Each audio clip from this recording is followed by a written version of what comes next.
Hello et bienvenue à toutes et à tous, j'espère que vous allez bien. Donc, nouvelle semaine, nouvel live, c'est reparti. Donc déjà, bien le bonjour à toutes celles et ceux qui sont déjà dans le chat. Salut Stéphane, salut René alias Hugla, Mister Chavenet, Laurent Chélus. Je vois qu'il y a des nouveaux, Chevalier Viré, bienvenue à toi, ainsi que Don Rakiz, bienvenue, j'espère que vous allez tous bien. Et bah moi ça va, donc nouvelle semaine, tranquille, le décor du fond est top. En fait c'est le fond qu'il y a d'habitude, sauf que là cette fois-ci j'ai mis un fond vert derrière. Comme je vous l'avais dit la semaine dernière, je vais changer un petit peu le format du live, etc. Et puis comme je suis bien équipé en photo, en fond, etc. ici, donc je commence à faire des choses un peu plus léchées, on va dire. Salut Nice aussi dans le chat. Donc la semaine dernière, on avait parlé du sujet de nos amis ARM. Effectivement, alors Don Rakis, en parlant de musique, tu avais vu passer, je sais pas, je vais regarder après ton lien. Merci Don Rakis. Donc la semaine dernière, on avait parlé d'ARM, comment avait été créé ARM, qu'est-ce que ça a changé aussi dans la face de l'industrie, quelque part. Et là, on va continuer un petit peu sur la lancée, mais plutôt que de parler ARM, je ne vais pas parler MIPS 5, risque 5, pardon. Je ne vais pas parler risque 5 comme certains me l'avaient demandé, mais je vais parler juste architecture risque tout court. Un petit peu comment est arrivée l'architecture RISC, qu'est-ce qu'elle apporte par rapport à une architecture de type CISC ou autre type d'architecture. Et puis voilà, donc on va se replonger un petit peu dans le temps. Et puis parler donc architecture microprocesseur. Je pense que ça fait pas de mal de repartir un petit peu sur les bases. Donc évidemment, je vais essayer de démystifier le plus possible le sujet. Il y a peut-être quelques simplifications que je suis obligé de faire parce que sinon ça devient tout de suite extrêmement technique. Donc on va essayer de démystifier ça et puis de simplifier un petit peu le sujet. Voilà. Comme dit Niels, risque c'est le futur. Hackers 1995. Eh ben tu crois pas si bien dire effectivement. Je pense qu'on va parler un petit peu de tout ça. Niels fait référence notamment à la guerre RISC versus CISC des années 90. On va en parler un petit peu après. Donc l'architecture RISC, déjà, qu'est-ce que L'architecture RISC donc, est une architecture de microprocesseur qui signifie Reduced Instruction Set Computer, ce qui signifie littéralement ordinateur ou microprocesseur à jeu d'instructions réduit.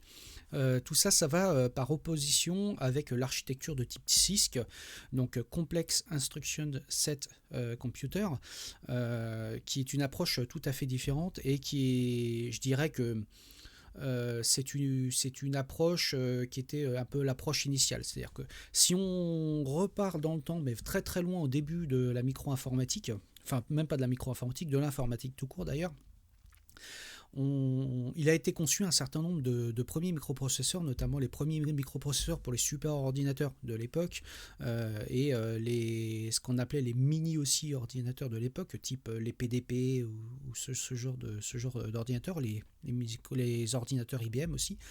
En fait, à l'époque, si on se remet dans le contexte des années 50-60, puisque là, il y a eu une vraie bascule à ce moment-là, ces ordinateurs étaient principalement programmés en assembleur et il y avait peu de langage de haut niveau. Voilà. Si je simplifie un petit peu les choses. Ce qui fait qu'effectivement, les microprocesseurs se devaient être, comment je dirais, apporter un langage machine qui soit exploitable et qui soit utilisable par un être humain. Donc avec un nombre de registres qui soit gérable par un humain, d'autant plus qu'à l'époque, le silicium, en tout cas l'électronique, coûtait cher. Et puis avec des instructions qui permettaient de faire des choses entre guillemets un certain nombre d'opérations complexes en une seule opération, globalement d'un point de vue du programmeur. Typiquement, par exemple, additionner deux nombres, c'est une instruction de type add permet d'aller par exemple chercher une première opérande en mémoire, donc de faire un fetch dans la mémoire, une deuxième opérande de la mémoire, de faire l'addition et ensuite de stocker le résultat dans la mémoire. Donc ça, ça a l'air de rien, on a l'impression que pour nous c'est une opération qui est relativement simple, mais d'un point de vue silicium, d'un point de vue microprocesseur, c'est quelque chose qui est une instruction complexe parce qu'elle va effectuer un certain nombre d'opérations de base. Aller lire la mémoire, faire une addition et aller stocker dans les mémoires. Si je repars un petit peu d'un cycle classique d'un microprocesseur, on a plusieurs phases dans l'exécution d'une instruction. On a la phase dite de fetch, c'est-à-dire on va aller chercher la prochaine instruction en mémoire. On a la phase de décode, donc décodage de l'instruction. D'après le code de l'instruction qu'on a capté dans la mémoire, on va essayer de décoder cette instruction pour savoir ce que c'est. Est-ce que c'est une addition? Est-ce que c'est une soustraction? Est-ce que c'est un chargement de registre, etc. Et on a la phase d'execute. Et cette phase d'execute, quelque part, peut prendre un certain nombre de cycles d'horloge. Pourquoi? Parce que derrière, ça va faire un certain nombre donc, d'opérations d'accès à mémoire, d'utiliser l'ALU, donc l'unité arithmétique et logique, etc. Voilà. Donc, à ce moment-là, donc quand on se remet, donc, je dirais côté années 50, début des années 60, c'est là où ont commencé à émerger les premiers langages de haut niveau. D'ailleurs, beaucoup de développeurs de l'époque, quand ces langages sont arrivés, avaient peine à croire que ces langages permettraient de simplifier la vie des développeurs de façon générale et d'être aussi performants qu'un code écrit en langage machine. Donc, ça s'est révélé être faux. Évidemment, puisque la programmation symbolique, qui est arrivée à peu près au milieu des années 50, a permis de démontrer que ces langages de haut niveau permettaient, à l'aide de compilateurs bien écrits et adaptés, de générer un code qui était relativement proche de ce que pouvait écrire un humain sur les architectures de l'époque. Si on se remet un petit peu dans le contexte des années 70, on a la fameuse famille Intel qui est sortie, donc les 80 X86 notamment, et beaucoup qui s'appuyaient en termes d'architecture, donc sur une architecture de type CISC, donc complexe, c'est-à-dire qu'une instruction d'un point de vue assembleur effectuait un certain nombre d'opérations élémentaires machine, donc masquées par, je dirais, par le silicium. Donc ça a beaucoup d'avantages, parce que du point de vue du programmeur, comme je le disais, ça simplifie son travail, mais pour autant, ça a tendance à complexifier ce qui se passe dans le silicium. Donc si on reprend par exemple un processeur très connu des années 70, le Z80 contenait, je crois, peu ou prou entre 8 et 9 000 transistors, plus ou moins, et disposait pour sa phase de décodage des instructions, disposait d'une PLA, donc programme logic array, donc qui est une sorte de ROM, si on peut dire ça, qui permet de dire, si j'ai ça en entrée et ça en entrée, je vais aller chercher quelque chose quelque part. C'est-à-dire, je vais pouvoir aller adresser l'ALU ou la gestion de mémoire, etc. etc. C'était les balbutiements, entre guillemets, de ce qu'on pourrait appeler une sorte de microcode. Et j'y viens là, c'est-à-dire que la famille des x86, faite par Intel, les premiers étaient basés sur les premiers travaux donc, de recherche d'Intel, étaient basés sur une architecture de type microcodé. Ce qui veut dire que derrière votre assembleur, donc qui est on va dire, qui vous propose un certain nombre d'instructions avec une matrice d'instructions rangées qui peuvent être multi-octets, etc. Donc vous avez des instructions qui peuvent être plus ou moins longues. Derrière, ces instructions ne sont pas décodées directement par le silicium du processeur, mais passent lors de la phase de décodage par ce qu'on appelle donc un microcode. Aujourd'hui, c'est quelque chose que vous entendez très couramment. Intel, par exemple, ou AMD ou d'autres constructeurs mettent très régulièrement à jour leur microcode qui permet donc d'upgrader, entre guillemets, de corriger un certain nombre de problématiques de votre CPU. Notamment, on l'a vu avec les attaques de ces dernières années qui permettaient donc d'exploiter des faiblesses de conception, on va dire, dans les microprocesseurs. Donc cette architecture de microcode, on peut voir ça donc comme un ensemble de petites micro-instructions qui sont exécutées lors de l'exécution de l'instruction principale. Donc ça permet en fait de dire, si on prend par exemple les premiers processeurs, les 80-86 donc d'Intel, disposaient d'un microcode de mémoire qui était stocké sur 21 bits, et je crois qu'il y avait plus ou moins 512 instructions en termes de microcode. Donc ces instructions de microcode ne sont pas des instructions qui sont utilisables par un humain directement, elles sont stockées dans une ROM en interne du CPU et permettent de dire si j'effectue une addition entre deux nombres avec une opérande qui est stockée en mémoire, le microcode va exécuter des micro-instructions qui permettent de dire je vais aller lire quelque chose en mémoire, donc je vais positionner les signaux logiques du microprocesseur pour converser avec l'extérieur, chercher une valeur, ensuite je vais router vers l'ALU, je vais poser cette valeur dedans, je vais l'additionner avec une autre valeur, etc. etc. Voilà. Donc comme espace que vous croyez, donc dit en chat, c'est comme de l'assembleur. C'est une sorte d'assembleur, effectivement c'est une sorte d'assembleur de l'assembleur, le système et microcode. L'inconvénient de ce type d'architecture, c'est que quelque part ça consomme énormément de silicium. Quand on regarde au microscope électronique comment est architecturé un processeur basé sur du microcode de l'époque, un processeur CISC pour le coup, ça a tendance à consommer énormément de silicium. Et ça, c'est malheureusement, ça augmente de fait les coûts de production et ça peut aussi augmenter le risque de bugs, mais qui peuvent être aussi compensés par une simplicité de conception du microprocesseur. Mais en augmentant le nombre de transistors, c'est aussi un effet de bord. C'est-à-dire d'augmenter l'échauffement, d'augmenter les problématiques lors de l'ingénierie du processeur, de routage interne, d'utilisation de nombre de transistors maximum, etc. etc. Donc il y a pas mal d'inconvénients, mais il y a aussi des avantages. Et quelque chose est arrivé justement pour essayer de contrebalancer ça. Il y a eu une idée à l'époque, lors de la conception du processeur de l'ordinateur IBM 801. Quelqu'un a fait cette personne, quelqu'un qui s'appelle John Koch, a fait cette analyse en regardant, en disant ok, mais en fait sur toutes les instructions disponibles pour un programmeur en termes d'assembleur, combien sont réellement utiles. Et donc on s'est rendu compte à l'époque qu'un très faible nombre d'instructions en assembleur étaient réellement utilisées et que certaines étaient utilisées de façon très anecdotique. Mais le problème, c'est que ces instructions très anecdotiques étaient utilisaient du silicium et donc complexifiaient finalement le système donc, de décodage des instructions, l'exécution, et puis donc consommaient du transistor.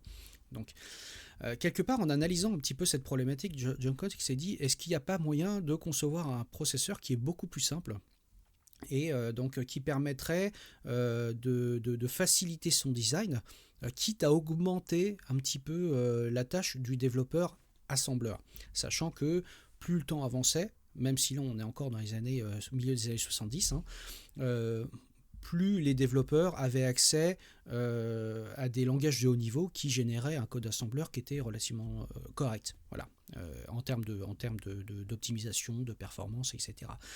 Donc il s'est dit à cette époque, en concevant cette architecture, qui était les prémices de l'architecture RISC, donc j'y viens au sujet, de se dire, voilà, je vais essayer de voir si je ne peux pas simplifier un petit peu tout ce design et retirer tout ce qui n'est pas nécessaire, c'est-à-dire une logique microcodée,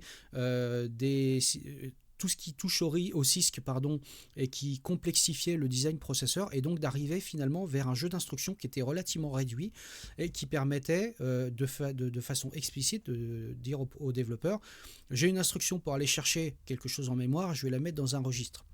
J'ai une autre instruction qui va faire la même chose, qui va aller chercher, copier la valeur d'un registre dans un autre registre, et puis j'ai une instruction qui va faire une addition, etc. C'est-à-dire, des choses qui étaient faites de façon un peu élémentaire avec une instruction CISC étaient un peu plus surdécoupées d'un point de vue RISC.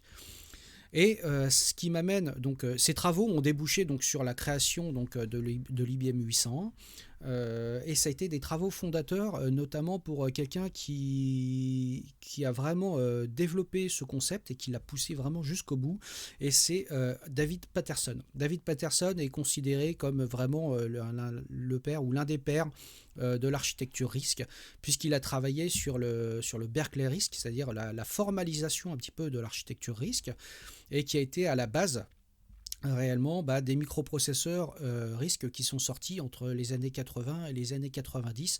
On peut notamment mentionner la famille des MIPS, mais aussi la famille des SPARC, qui était utilisé par Sun Microsystems, avec des approches légèrement différentes dans l'implémentation du concept risque, mais on y reviendra peut-être un petit peu plus tard. Donc David Patterson, c'est quelqu'un qui d'ailleurs, rien que pour ses travaux, il a touché le prix Turing, donc autant dire que c'est quand même un signe de reconnaissance par rapport à ses travaux. Donc il a vraiment formalisé le concept de risque en disant, bah voilà, on va simplifier au maximum ce que fait une architecture de microprocesseur et donc de pousser le concept de John Cock vraiment le plus loin possible. Donc ce qui a permis donc de déboucher sur une architecture qui était beaucoup plus simple que les architectures CISC, plus facilement industrialisable et à l'époque aussi qui s'est révélée être plus performante. Puisqu'on a beaucoup de concepts qui sont arrivés à ce moment-là, c'est d'introduire les systèmes de pipeline superscalaires, c'est-à-dire de prendre une instruction et non plus de la décoder en une phase, mais d'intégrer un pipeline qui permet en plusieurs phases d'aller chercher l'instruction en mémoire, sur l'étage suivant du pipeline de décoder cette instruction, sur l'étage encore suivant d'effectuer un fetch mémoire si c'est nécessaire, l'étage encore suivant, etc., de l'exécuter, etc., etc. Donc ça, c'est quelque chose qui a permis aussi d'augmenter mécaniquement les perfs des microprocesseurs de façon assez importante à l'époque par rapport aux microprocesseurs CISC. Et le fait de son design, du design risque, d'avoir réduit au maximum ce qui était capable de faire un microprocesseur et de le simplifier au maximum, a permis aussi, par effet de bord, de diminuer le nombre de transistors nécessaires pour exécuter les instructions dans le CPU. Ça, c'est assez intéressant, puisque en diminuant le nombre de transistors nécessaires, ça a permis aussi de se dire, cet espace qu'on a libéré, comment est-ce qu'on peut l'occuper ? Eh bien, on peut mettre, par exemple, dans le processeur, plus de mémoire cache, niveau 1, niveau 2. Ça nous a permis aussi de rajouter, ce que j'expliquais avant, les pipelines, ce genre de choses. Donc ça a permis finalement, en diminuant le nombre de transistors nécessaires à l'exécution même des instructions, de pouvoir augmenter le nombre de transistors sur des choses qui étaient connexes et qui permettaient donc d'améliorer les performances des microprocesseurs. Et comme je le disais, cette architecture qui était nommée donc Berkeley RISC a été la base de plusieurs fondeurs derrière. Donc on a eu l'architecture Spark, donc poussée par Sun Microsystems, qui est basée clairement sur cette architecture. L'architecture MIPS, qui a été aussi très grandement inspirée et sur laquelle David Patterson de mémoire aussi travaillait. L'architecture MIPS qui a été utilisée notamment dans les stations de travail Silicon Graphics, avec toute la série des MIPS, MIPS 1, MIPS 2, MIPS 3, MIPS 4, etc. MIPS R4000, et le MIPS R4000 qui a été utilisé notamment dans la Sony PlayStation, et d'autres processeurs MIPS qui ont été utilisés par exemple aussi dans la GameCube, donc dans des consoles, qui permettaient donc d'avoir finalement un processeur qui était relativement simple, mais assez optimisé et optimisable pour certains usages. Donc cette approche était vraiment très antinomique par rapport à l'architecture CISC. Et effectivement, on est arrivé à peu près au milieu des années 90 et on a eu la fameuse guerre entre le RISC et le CISC, c'est-à-dire tous les fabricants de hardware qui fabriquaient du processeur ont commencé à essayer de se faire la bagarre, notamment dans les journaux spécialisés de l'époque, en disant oui mais moi mon architecture elle est plus performante, oui mais moi mon architecture elle est plus performante. Et je me souviens, alors j'ai plus le nom du magazine en tête, vous m'excuserez, mais j'avais lu un magazine qui était en anglais à l'époque et il y avait qui presque un mois sur deux avait des pages complètes sur l'architecture RISC et comme quoi ça allait changer un petit peu la face du monde, ce qui était pas complètement vrai, mais pas loin d'être vrai non plus. Dans le sens où effectivement l'architecture RISC, notamment pour tout ce qui était station de travail, montait fortement en puissance, poussée par des constructeurs historiques comme Sun Microsystems, Silicon Graphics, HP et tant d'autres. Pour autant, Intel ne s'est pas reposé sur ses lauriers à l'époque, puisque sur le domaine plutôt personnel de la micro-informatique, Intel a commencé à permuter un peu son prisme en disant mes processeurs jusqu'au 486 on était sur du pur CISC et à l'avènement du Pentium, ce qu'il faut savoir c'est que le Pentium a changé un petit peu, c'était un tout nouveau processeur complètement redesigné par rapport aux générations précédentes Et il s'est basé finalement sur un microcode RISC, c'est-à-dire vraiment sur une micro-architecture RISC, avec par-dessus une architecture CISC, ce qui a eu tendance à cette époque de brouiller les cartes. Est-ce que oui, c'est le Pentium Pro, tu as raison, Nida, mais même dans le Pentium, l'apport du Pentium a changé aussi la donne par rapport à ça. Et en fait, ça a eu tendance à commencer à brouiller les cartes. Est-ce que c'est un processeur CISC? Est-ce que c'est un processeur RISC? Ça devenait, cette guéguerre un petit peu devenait complètement inutile et difficilement lisible pour des acheteurs, qui soient professionnels ou personnels. Et de la même manière qu'aujourd'hui, on ne compare plus du tout des microprocesseurs par rapport à leur fréquence d'horloge, ce qui était très courant à l'époque. Mon processeur est plus rapide parce qu'il a une fréquence d'horloge beaucoup plus élevée. Et ça a rebattu les cartes un petit peu de la lisibilité du marché à l'époque. Et c'est transformé réellement en une forme de guerre commerciale, quelque part.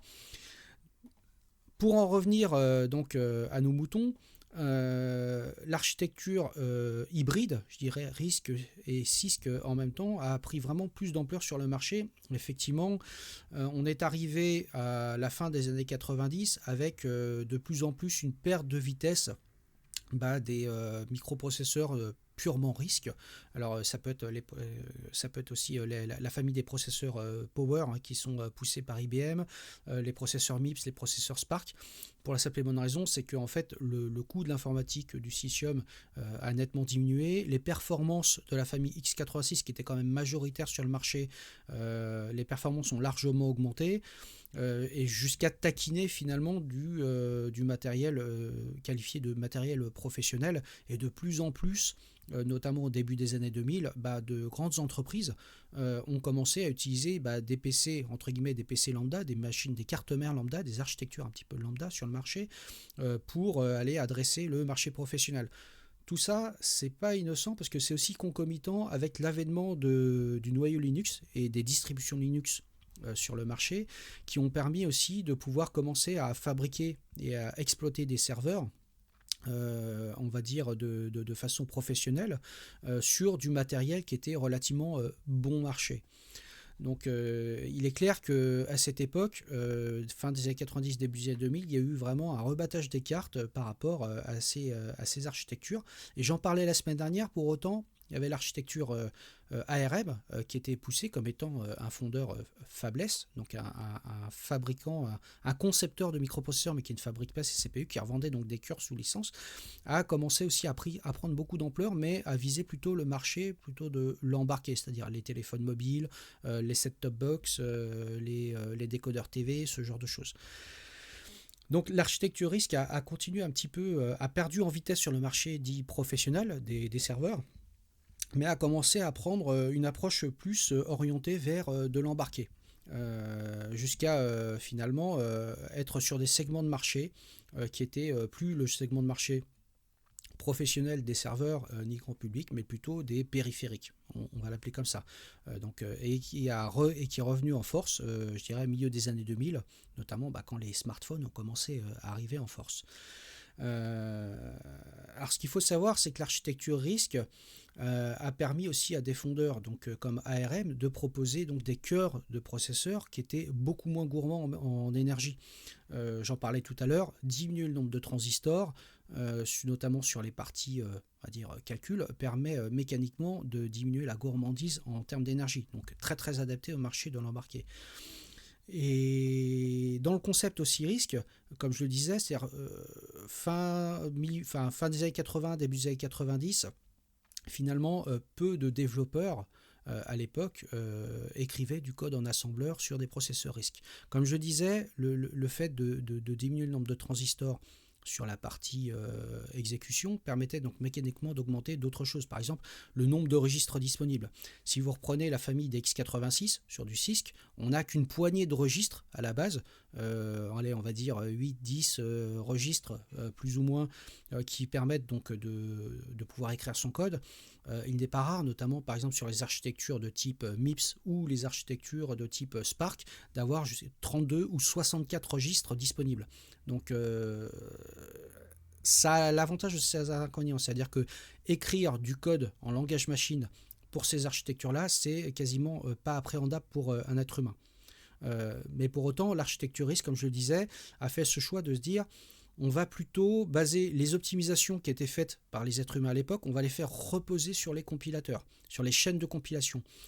Les chaînes de compilation devenant de plus en plus performantes, eh bien, ça permettait donc de pouvoir tirer parti de la simplicité de l'architecture risque, mais d'un grand nombre de registres disponibles et d'un grand nombre d'instructions.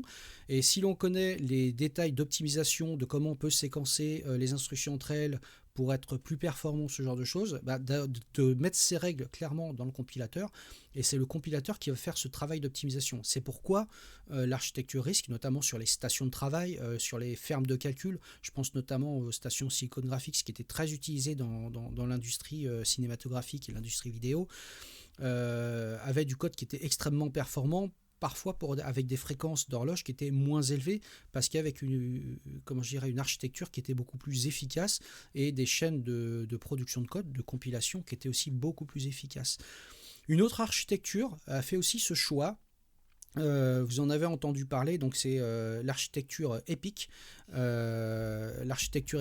qui était implémentée donc par l'Itanium, qui signifie Explicitly Parallel Instruction Computing.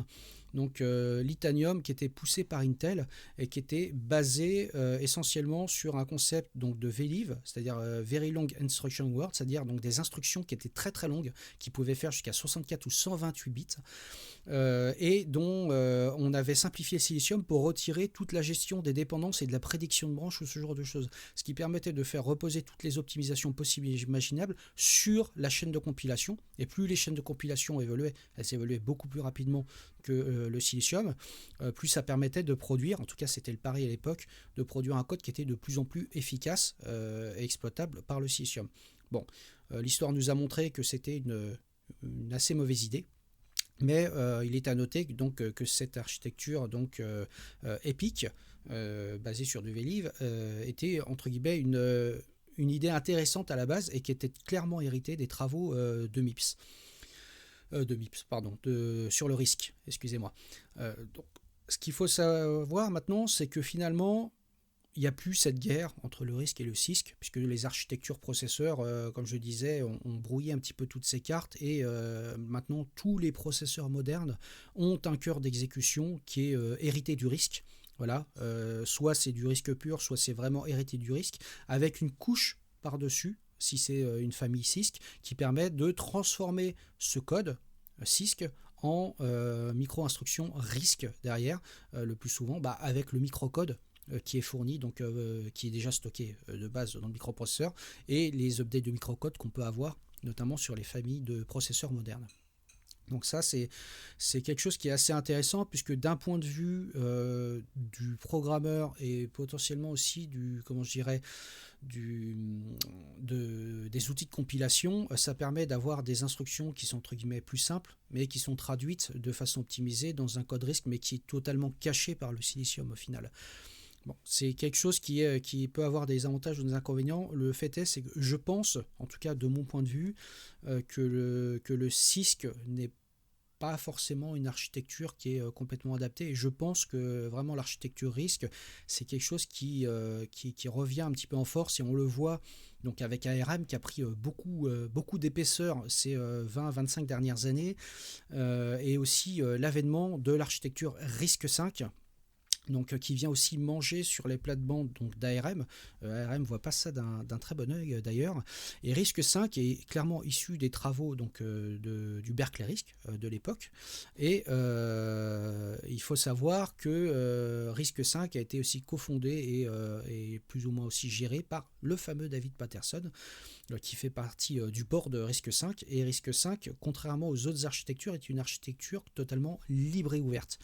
Elle est libre et ouverte dans le sens où c'est vraiment du pur open hardware, ce qui aussi embête les États-Unis, dans le sens où ça permet aussi à d'autres pays comme les Chinois et l'Inde par exemple, en tout cas notons surtout les Chinois, de se baser sur cette architecture sans avoir besoin de reverser de royalties et sans d'avoir des risques entre guillemets d'embargo politique sur la production de processeurs. Et effectivement la Chine ne s'y est pas trompée, puisqu'ils poussent de plus en plus dans cette voie-là, sur de l'architecture RISC et sur de l'architecture RISC-V.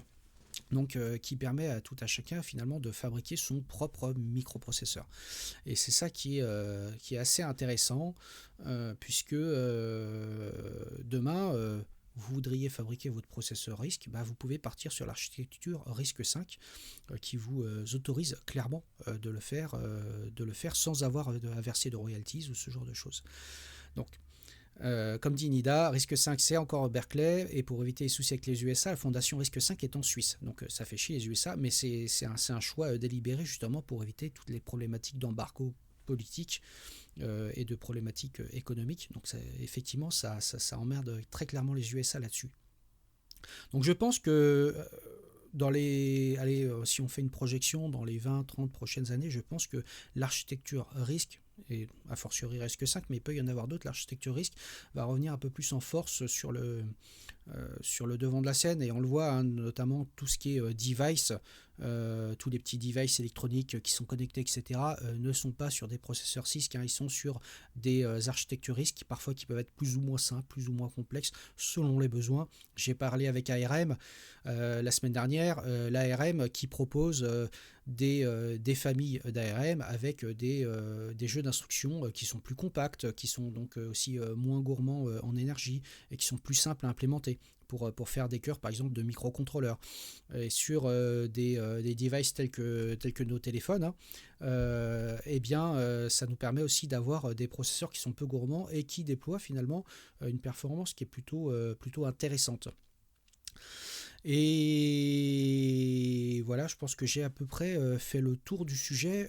Moi, je pense que vraiment, j'ai envie, en tout cas, qu'un PC bientôt arrive en RISC-V avec un processeur RISC-V qui permettrait d'avoir une bonne puissance développée. Parce qu'aujourd'hui, il en existe, hein, il commence à y avoir des initiatives de certains constructeurs de proposer des sortes de petits laptops, on va dire ce qu'on appelait à l'époque peut-être des netbooks, qui sont basés sur du RISC-V, mais ils restent encore avec une puissance qui est pas encore au niveau, hein, on va pas se mentir, mais ça va augmenter. Je pense que ça va passer d'abord par une phase d'avoir des SBC, des single board computers tels que les Raspberry Pi par exemple, pour pouvoir commencer à conquérir un petit peu un marché un peu plus intimiste, j'ai envie de dire, et dans quelques années, probablement, on aura des machines qui seront sous ARM. Alors, par exemple, Apple a fait ce choix de changer encore une fois, il y a combien de temps maintenant, 3 ans, 4 ans, je me souviens plus exactement, d'architecture, puisqu'ils ils étaient sur du Motorola, ils sont passés sur du PowerPC, ensuite ils sont passés sur de l'Intel, et là ils ont encore changé pour passer sur de l'ARM, une architecture héritée d'ARM. Encore une fois, ils ont acheté du cœur sous licence, et ensuite ils ont fait à leur sauce pour pouvoir proposer leur propre hardware qu'ils font fondre à l'extérieur des USA d'ailleurs. Donc, et pour autant, on voit les Mac M1, M2, M3, je dirais qu'ils développent une puissance qui est vraiment très très intéressante, parfois plus intéressante que certains PC basés sur du Core i7 par exemple, tout en consommant moins d'énergie. Et je pense que RISC-V peut prendre cette voie dans le futur, mais bon, il faudrait pour ça qu'il y ait un fondeur qui porte réellement, comme l'a fait Apple, qui porte réellement le sujet. Est-ce que ça va être... alors là, c'est une question ouverte pour celles et ceux là, qui sont dans le chat. Je ne sais pas si vous voyez ça. Intel est en grande difficulté en ce moment. Est-ce que ça pourrait pas être une porte de sortie, de redressement d'Intel, de basculer sur du RISC-V et de pousser du RISC-V en parallèle de leur famille x86? Je ne sais pas. Ça pourrait être quelque chose. Mais bon. Donc Nida, toi tu dis plus ça va, plus ta hype sur RISC-V diminue. Écoute, faut voir dans le futur. Je pense que pour l'instant on est arrivé à une sorte de plateau et que RISC-V pourrait reprendre du poil de la bête, mais pour ça, comme je disais, je pense qu'il faut que les constructeurs vraiment repoussent un petit peu tout ça, plus sur le marché grand public, et apportent des CPU qui soient un peu plus puissants. Voilà. En tout cas, voilà, je voulais vous parler de l'architecture RISC parce que je pense que c'est vraiment quelque chose qui revient en force, et qui est intéressant à suivre, et qui a quand même permis sur le marché de rebattre un petit peu les cartes, parce que si Intel n'avait pas senti le vent du boulet dans les années 90 avec RISC, je pense qu'ils auraient eu du mal à bouger, et on n'aurait peut-être pas des CPU peut-être aussi performants aujourd'hui. Et en tout cas, ça a eu, je pense vraiment, ça a vraiment rebattu les cartes de la partie ingénierie des microprocesseurs à l'époque. Voilà pour ce sujet. Donc je vous mettrai dans le replay que je mettrai sur YouTube cet après-midi, je vous mettrai quelques liens si ça vous intéresse sur le MIPS, sur l'Itanium, sur l'ARM, sur tout ça, sur tout ce qu'on vient d'évoquer. Je pense que c'est un sujet qui est hyper intéressant, et notamment les sujets hardware, c'est des sujets qu'on n'aborde pas suffisamment. Or, je pense que comme tout développeur que nous sommes, c'est intéressant de connaître un petit peu les tenants, les aboutissants, comment sont conçus les CPU, comment bien les exploiter, parce que au final, on va pas se mentir, hein, quelque code que ce soit, ça tourne au final sur une unité d'exécution qui est du silicium, et donc qui a une architecture, qu'elle soit Cisco, RISC ou autre chose. Et donc je trouve que c'est toujours intéressant de redescendre un petit peu dans le bas niveau pour voir un petit peu comment sont faites les choses. Voilà pour ce sujet, j'espère que ça vous a plu. On reparlera de RISC-V peut-être dans un autre live plus en détail. J'aimerais bien me procurer une petite carte RISC-V et puis faire quelques expérimentations pour qu'on descende un petit peu plus sur le sujet, et je vous tiendrai au courant de ça. Eh ben, on est arrivé au bout du live de ce sujet. Moi, je vais vous souhaiter donc une excellente semaine. Donc, il y aura live la semaine prochaine, évidemment. Je n'ai pas encore le sujet en tête, donc je vais réfléchir à tout ça. Merci à toutes et à tous d'être passés dans ce live. J'espère que ces sujets vous plaisent. N'hésitez pas à me dropper dans un commentaire ou par DM si vous avez des sujets qui vous intéressent, de me les soumettre et de voir si je peux les traiter, si je peux les évoquer. Ce serait toujours avec plaisir de partager ça avec tout le monde. Et donc, je vais vous laisser reprendre une activité normale. Pareil pour moi. Je vous souhaite donc une excellente semaine. Je vous dis à la semaine prochaine. Je vous fais des bisous. Bye bye.